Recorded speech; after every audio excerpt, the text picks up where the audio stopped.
Pelvic organ prolapse is nothing but a herniation of the pelvic organ through the vagina.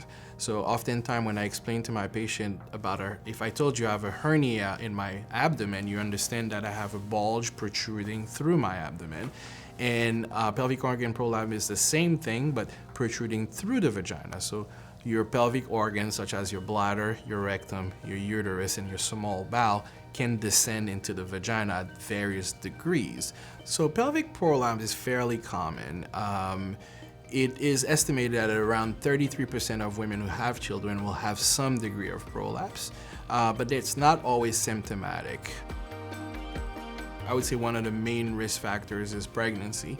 So a lot of times after delivery, patients start seeking care for it. And I think it's a combination of we're doing a fairly good job at educating a patient that they don't have to wait until the prolapse is externalized, and they come seeking help early, which gives us a chance to work on preventative measures for them.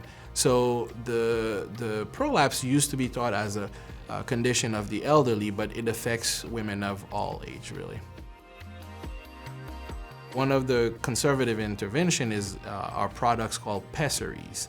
Pessaries come in different shapes and sizes and can be fitted so that it's comfortably worn by the patient to prevent progression of the prolapse. So pelvic physical therapy are specialized in training patients on how to use their musculature, their pelvic musculature, to slow down the progression or even halt the progression of a prolapse. Finally, there are surgeries.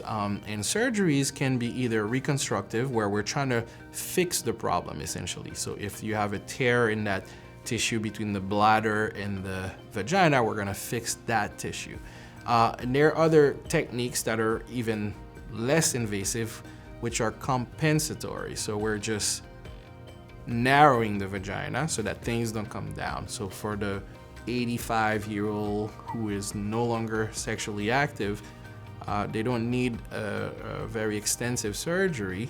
We counsel them properly, and they understand that by narrowing the canal, you're gonna keep things from coming down, and that can be done under spinal anesthesia, very non-invasive way.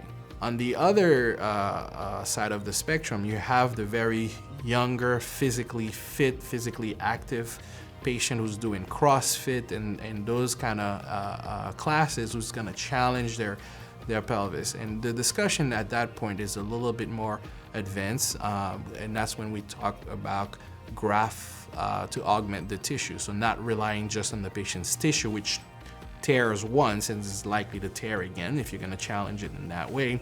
And this is where we talk about using synthetic or biologic graft, also known as meshes.